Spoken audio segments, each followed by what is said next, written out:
All right, I'm back again. I've seasoned it. I put a little Worcestershire sauce on there and seasoned it. And I also had another bottle, those McCormick's, same ingredients.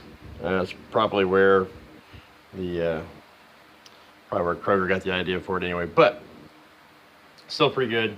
I'm not afraid to throw seasoning on a big piece of meat. It's going to, I also use my coffee grinder to get it a little finer grind instead of trying to use the grinder on the thing. But I also used, and I don't know if anyone else has used this, I actually bought this, I believe at Lowe's, or pretty sure it was Lowe's. Could have been Home Depot, but I'm pretty sure it was Lowe's. But anyway, the coffee rub.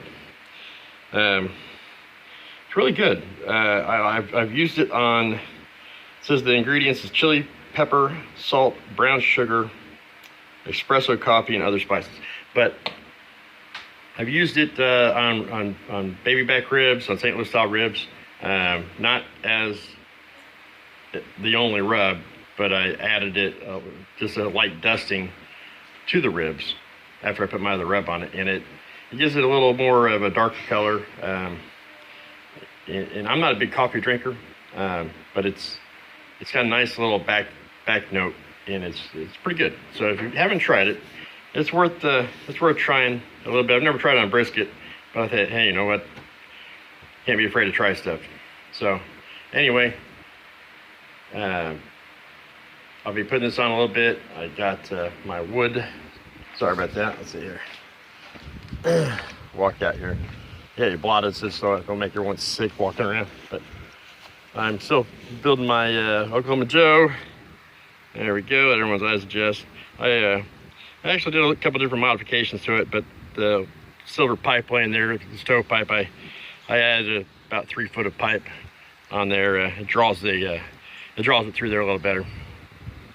And I made my own little cage, and I got a couple different. I actually had another shelf that goes right here, which I'm not going to use today, but it works very well. I took some tile, and I got little spaces in between it. Closer to the heat, the less space I have, but this is going to be a water pan. But anyway, the whole idea is so the heat comes down and comes up here where the meat is. Today it's like 80, 90, 85 degrees, 90 degrees, somewhere in there. So I ought to be able to have no problem keeping the heat. As you see, I got my coals going. I'll let this burn down a little bit so I can start throwing ash in there so I can have a clean fire, clean smoke.